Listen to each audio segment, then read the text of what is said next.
Me Too movement has now spurred a long overdue reckoning of sexual misconduct by those in positions of power. So here now to bring these signs of a sexual predator to the forefront is writer and former prosecutor Mary David. So Mary, thank you for joining us this morning. Thank you for having me. So there are 6 signs that you've identified that can really help people kind of pinpoint who that person in their office might be, or maybe in just their kind of being out and about. And in hindsight, those signs are pretty easy to see, but maybe when you're in it, it's a bit difficult. So the first one would be someone in power.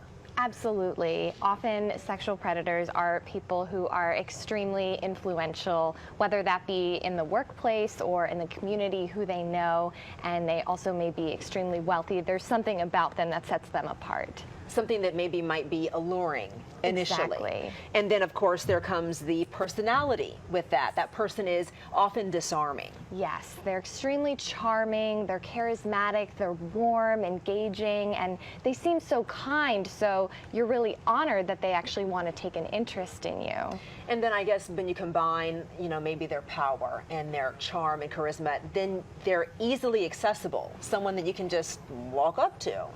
They're someone that you can just walk up to, and they also make themselves easily accessible by granting you access. That's through phone, email, in person. They will make exceptions to have meetings with you that seemingly come up when you would assume that they don't have time for you, but they really go out of their way to make time. So they're not too busy for you in particular.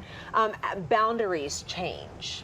They do. So often what you see is that while they seem very professional in the first encounter or in an open setting, once you meet with them privately, there's a shift. Suddenly they're invading your personal space, they're standing too close, they're maybe holding your hand too long for a handshake. They often invade your headspace as well, where they are actually just asking you about things that are too personal, making off-color jokes, really just stepping over the line. I've also talked to friends and colleagues who say that they'll get text messages or phone calls outside of business hours. That's true. That's another tip-off where it just seems like you would keep it professional by staying within a certain time frame, but that's really not what they're following. How about the blurred lines? So what happens is oftentimes when you actually meet with this person, they will blur the lines by weaving in conversations about things that are professional while at the same time making responses and comments that